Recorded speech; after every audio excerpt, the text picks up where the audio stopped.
There was a night when Rome did not fall with thunder.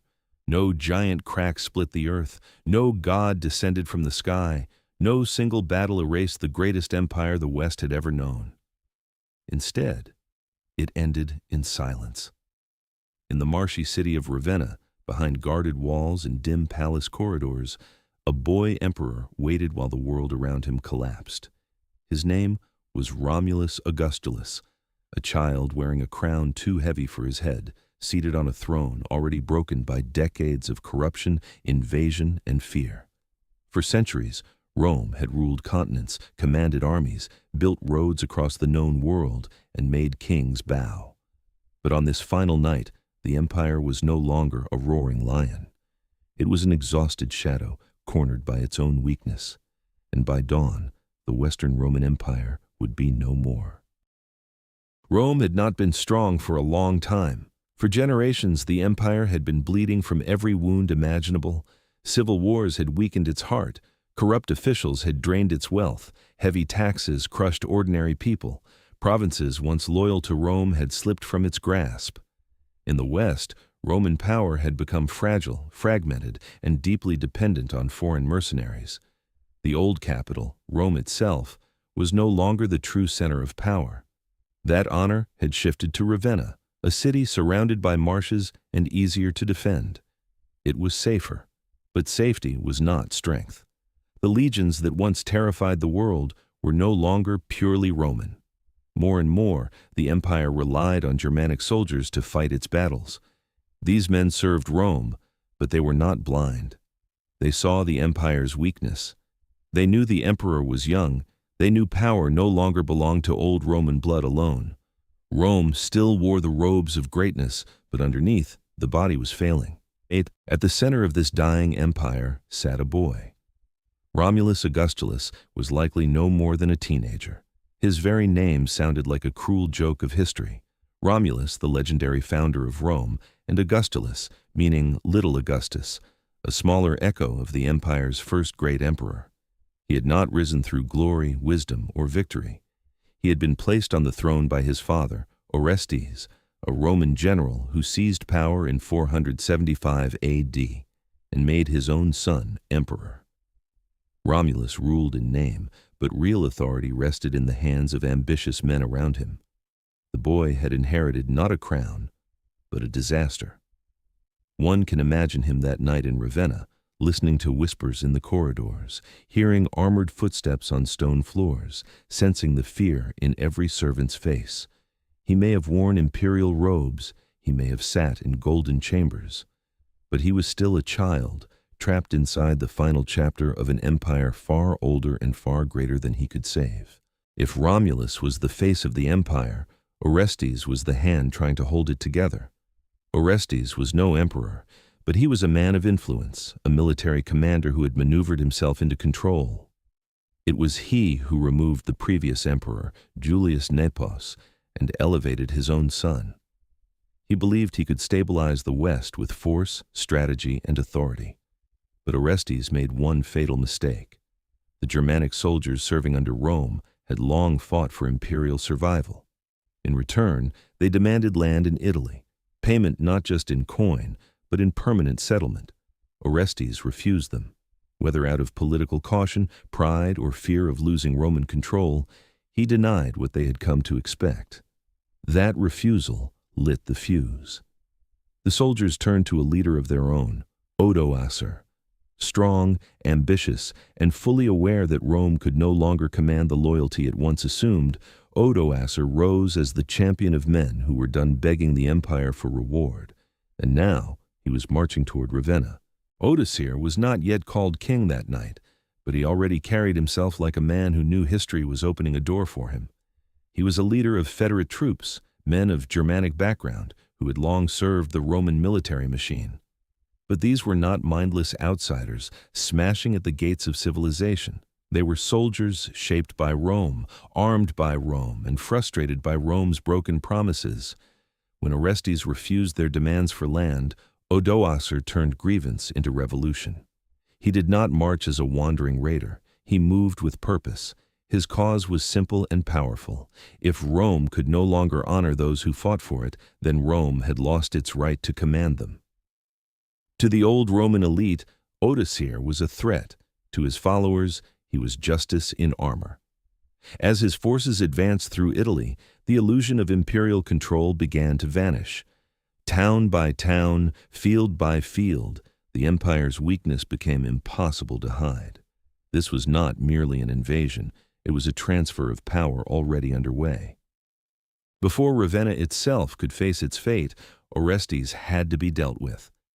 As Odoacer's power surged, Orestes attempted to resist, but the empire no longer had the unity or strength needed to withstand a decisive challenge. His position collapsed quickly.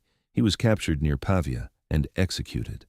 With his death, the last real pillar beneath Romulus Augustulus was shattered. For the boy emperor, the news must have landed like the sound of a door being locked from the outside. His father, the man who had placed him on the throne and shielded him from the brutal realities of power, was gone. The political order around him had become hollow in an instant. In the palace, fear would have spread fast. Advisors whispered. Guards questioned whom they now served. Servants moved carefully, as if any sound might draw disaster closer. By the time the night deepened over Ravenna, the empire was no longer defending itself. It was waiting for judgment. Ravenna was a strange capital for an empire built on conquest. Surrounded by marshes and waterways, it was easier to defend than Rome, but it also felt isolated, almost like a trapped island of power. On this final night, the city waited in dread. The palace corridors would have been thick with uncertainty. Officials clutched documents that no longer meant much. Courtiers who once debated policy now worried only about survival. Outside, citizens sensed that something irreversible was happening, even if they did not know exactly how the dawn would look. Some still hoped for a miracle.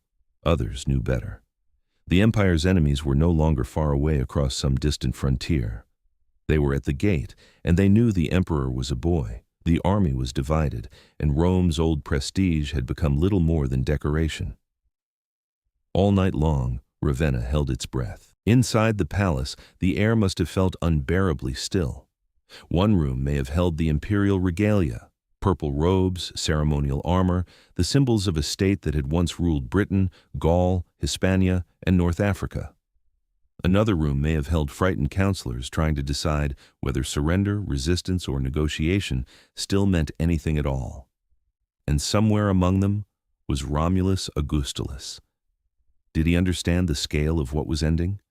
Did he know that future generations would remember his name not for victories, but because history had chosen him to stand at the empire's final doorway? Perhaps he looked out over Ravenna's dark waters. Perhaps he asked what would happen to him. Perhaps no one around him could answer honestly. It is one of history's cruelest images, not a mighty Caesar riding into battle, but a child emperor surrounded by the ruins of authority, waiting for a man named Odoacer to decide his fate. When dawn came, it did not bring salvation. Odoacer entered Ravenna and took control. The machinery of imperial power, once backed by legions and law, had finally run out of force. There would be no grand last stand worthy of epic legend. The empire ended in a surrender that was almost administrative in its simplicity, and all the more tragic because of it. Romulus Augustulus was deposed. The boy emperor, the last ruler of the Western Roman Empire, was stripped of the throne without becoming a martyr, a conqueror, or a hero. He was simply removed. There is something haunting about that.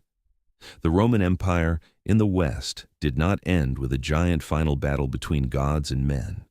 It ended when too much had already been lost, when institutions had already rotted, and when power had already moved elsewhere. History often collapses quietly first, then forever. And then, in one of the story's most surprising turns, Odoacer did not kill Romulus Augustulus. Perhaps because he was young, perhaps because executing him served no purpose, perhaps because the real symbol was not the boy himself, but the office he represented. Romulus was spared and reportedly sent into comfortable exile, likely in Campania, with a pension. The last emperor of the West did not die in chains or on a battlefield. He simply vanished from power and faded into silence. It is a deeply symbolic ending. Rome, once merciless toward its rivals, ended not in glorious resistance, but in quiet dismissal. The final emperor was not dragged behind a chariot or immortalized in victory. He was set aside like a relic from a world already passing away. For the child at the center of it all, survival must have felt less like mercy and more like witnessing the funeral of everything he had been told was eternal. With Romulus removed, Odoacer became the new master of Italy. But he did something politically brilliant. He did not immediately crown himself Western Roman Emperor. Instead, he took the title King of Italy and ruled while acknowledging, at least formally, the authority of the Eastern Emperor in Constantinople. This mattered. It showed that even in death, Rome's political image still held power. Odoacer understood that legitimacy mattered and that ruling in the shadow of Rome was different from merely destroying it. He sent the imperial insignia of the West eastward, signaling that there was no longer a separate Western emperor. In effect, the line had ended. A Germanic king now ruled Italy. The old Western imperial throne was gone, not with one final trumpet blast, but with a decision, a message, and a transfer of symbols. Perhaps no moment captures the end more powerfully than this, the imperial insignia of the West sent to Constantinople. Crowns, robes, and symbols of office had long represented the idea that Rome governed the world. Now, those symbols were leaving Italy, carried away as if the West itself had admitted defeat. The message was clear. There was no need for another Western emperor. This was not only a political act, it was a burial. For centuries, the western half of the empire had claimed inheritance from Augustus, Trajan, Hadrian, and Constantine. Now its authority was folded back into the east, while Italy entered a new age under rulers who were Roman in some ways, but not Roman in the old imperial sense. The empire that had once stretched across the Mediterranean had become memory, ceremony, and ruins in the making. The fall of the Western Roman Empire was not caused by one man, one tribe, or one unlucky night. It fell because its foundations had been weakening for generations. Political instability turned emperors into puppets and targets. Economic decline damaged cities, trade, and public trust. Constant military pressure stretched the state beyond its strength. Recruitment problems forced Rome to depend increasingly on foreign troops. Ambitious generals fought for personal power while the imperial center lost control. And perhaps worst of all, the empire stopped believing in its own permanence. By the time Odoacer deposed Romulus Augustulus, the fall was already a conclusion waiting for a date. 476 AD became famous because history likes clear endings. But the truth is deeper and more unsettling. Civilizations often die long before the world agrees to write the obituary. Rome's last night was only the final visible moment of a much longer collapse. When people speak of Rome's fall, they often imagine the world ending overnight. But history is rarely so simple. Life continued, cities remained, laws survived in fragments, roads still stretched across the land, churches endured, farmers planted crops, officials adapted. Trade did not vanish all at once.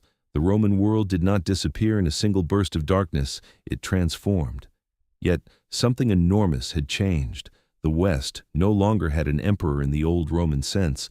Power shifted into the hands of post-Roman kingdoms. The ancient world was giving way to the medieval one. The shadow of Rome, however, did not vanish. Future kings would claim its legacy.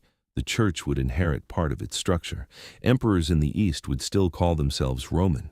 Generations to come would study its laws, copy its language, and dream of rebuilding its greatness. Even in death, Rome remained too large to be forgotten. So how did the Western Roman Empire truly end? Not in one final heroic stand, not with a single sword stroke, not with one villain tearing down eternity.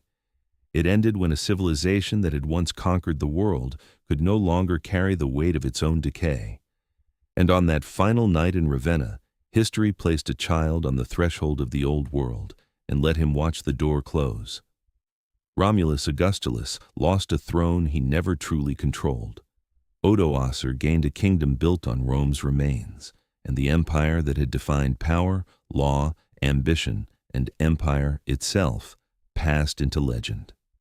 That is why the story still matters. Because every great power believes it is different, every empire believes it will last, and every civilization, no matter how mighty, must answer the same question Rome never escaped. What destroys a world first? Its enemies or its own weakness?